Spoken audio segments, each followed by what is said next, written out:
दोस्तों आज की वीडियो में आप प्रैक्टिकल नॉलेज सीखोगे। साइट पे मैं आपको ले जाऊंगा। साइट पे कुछ चीज़ें ऐसे दिखाऊंगा जिनका टेक्निकल वे से आपको सब चीज़ें बताने वाला हूं। तो एक फ्रेशर के लिए, एक साइट इंजीनियर के लिए बहुत ज़्यादा इंपॉर्टेंट वीडियो है। जो सिविल इंजीनियरिंग स्टूडेंट है वो ये वीडियो छोड़ना नहीं, क्योंकि ऐसी चीज़ें आपको पता चलेंगी जो आपको साइट पर जाके करनी ही करनी है। और इनका टेक्निकल नॉलेज अगर आपको होगा तो काफ़ी हेल्प होती है। तो सबसे पहले सामने आप देख रहे हो, ये आपको दिख रहा है कॉटन की तरह कुछ चीज़ दिख रही है। ये है रेक्रॉन। Recron 3S fibre. ये फाइबर होता है जो हेल्प करता है किसी कंक्रीट को, मतलब एक तो मैं बोलूँगा स्ट्रेंथ देने में भी काम करता है। एक रिच कंक्रीट या रिच प्लास्टर किसे हम बोलते हैं, वो होता है जिसमें जो वॉइड्स ना रहें और बॉन्ड प्रॉपर से बने।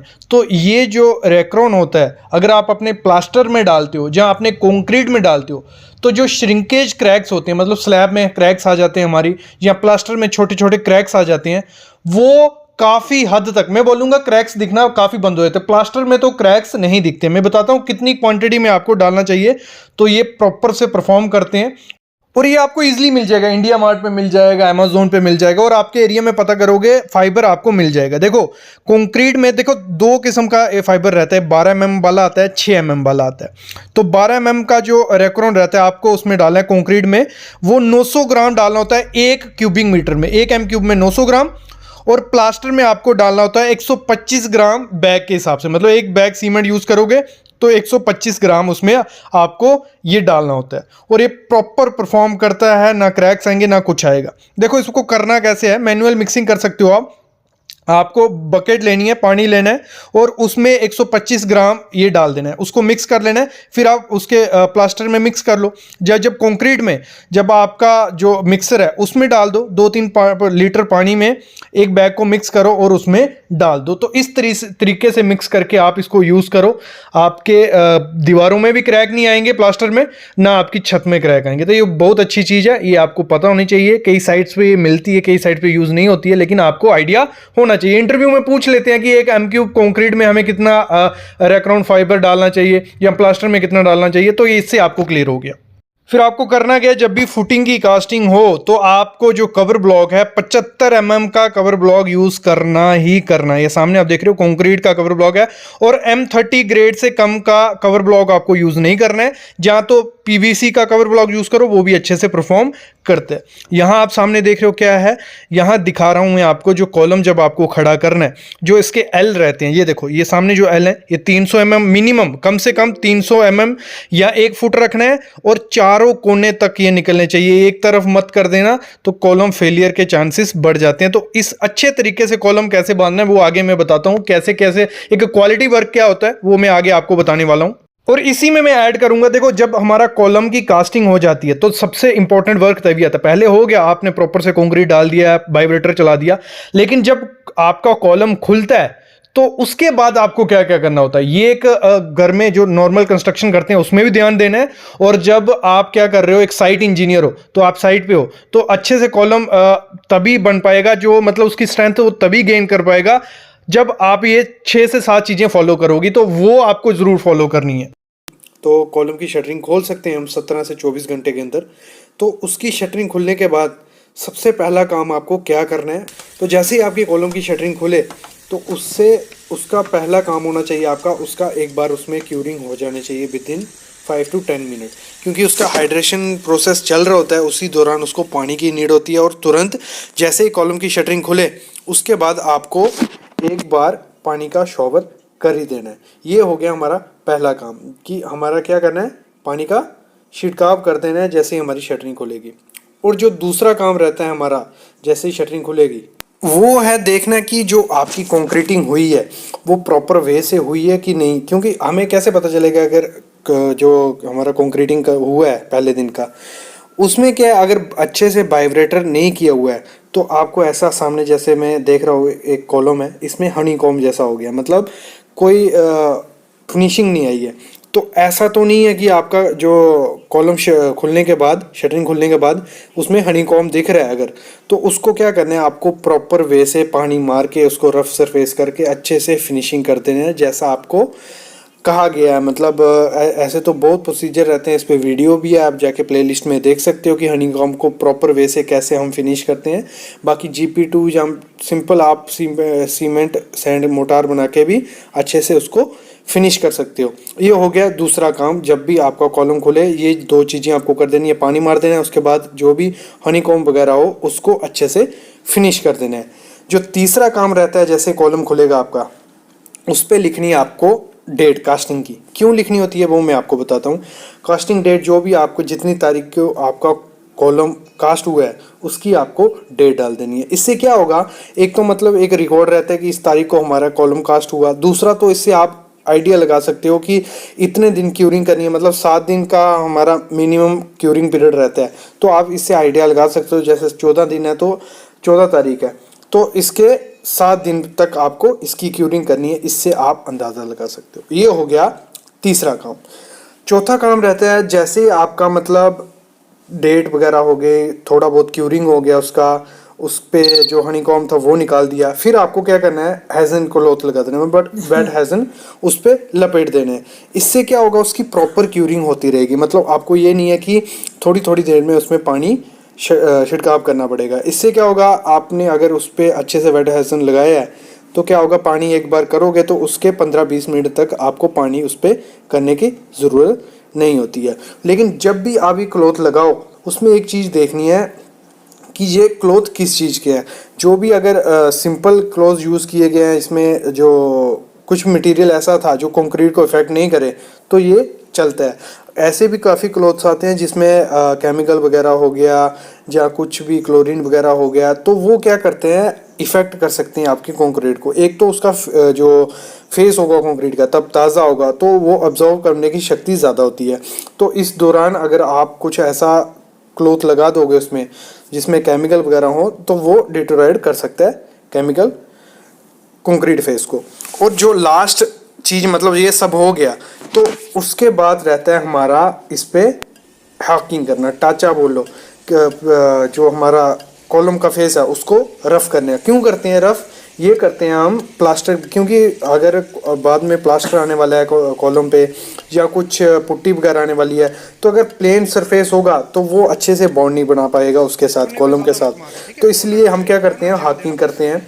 और ये आप प्रोसेस क्लॉथ लगने से पहले भी कर सकते हो, लेकिन थोड़ा वेट करना पड़ता है। जैसे आपकी शटरिंग खुले उस तुरंत वैसे हाकिंग नहीं कर सकते, उसका कॉर्नर वगैरह टूट सकता है। तो इसको अगर हम 4-5 घंटे के बाद करें तो वो बेटर रहेगा। फिर इसी कॉलम की बात कर रहा हूँ, अगर मैंने कल भी बताया था आपको, तो जब कॉलम कास्ट करना है या तो 3 से 5 फुट करना है। जब कास्ट कर लिए, जितनी भी लिफ्ट में आप कास्ट करो, शेयर की ज़रूर देनी है। होती क्या है शेयर की, वो समझाता हूँ मैं आपको पहले। मेन जो शेयर की प्रोवाइड करने का फंडा है वो हमें हॉरिजॉन्टल फोर्स में जो कॉलम का स्लाइडिंग, मतलब शेयर फेलियर होने के चांसेस कम करने को हम करते हैं।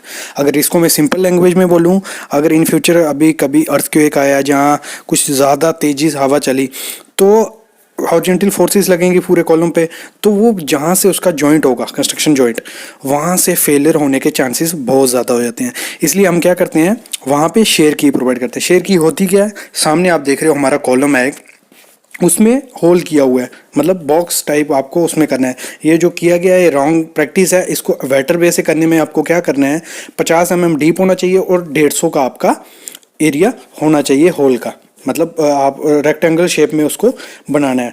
और इसको टेक्निकल लैंग्वेज में बताऊं कि इससे शेयर की से होता क्या है, हमारा जो शेयर की होती है जितनी उसकी डेप्थ होगी वो एक्स्ट्रा प्रोवाइड करेगी उसको पैसिव रेसिस्टेंस, और अगर पैसिव रेसिस्टेंस बढ़ेगा तो उससे हमारा एक्टिव रेजिस्टेंस भी बढ़ेगा, मतलब प्रेशर उसमें कम होगा। और अगर हम सिंपल लैंग्वेज में बोले कि अगर कोई भी हॉरिजॉन्टल फोर्स लगती है, जैसे कोई भी चीज़, एक कॉलम है खड़ा है, वो उसको सामने से फोर्स लग रही है, मतलब उसके परपेंडिकुलर, और वहाँ उसका जॉइंट है, तो उसके फेलियर होने के चांसेस बहुत ज़्यादा होते हैं।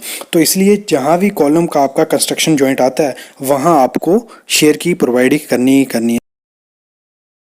और ये जो प्रोसेस चल रहा है सामने आप देख रहे हो, ये होता है जब भी कॉलम की आपको कास्टिंग करनी है तो उसका कवर, क्लियर कवर चेक कर लेना है। वो कैसे, जैसे हम स्टार्टर करते हैं वैसे ये प्रोसेस रहता है। आपने एक डोरी बांध देनी है कॉलम के 2 साइड पे, जैसे आप सामने देख रहे हो। और उससे कि डोरी किस तरीके से बांधी जाएगी, ये बांधी जाएगी जो आपने नीचे सेंटर लाइन किया होगा, जो कॉलम की किसी भी कॉलम की मार्किंग होती है या फुटिंग की मार्किंग हमने की होती है, जैसे पीसीसी हो जाती है, तो उसके हिसाब से आपको डोरी बांध लेनी है। और प्रॉपर चेक करना है कि आपको 50 mm या 40 mm कवर मिल रहा है कॉलम का, नहीं मिल रहा है।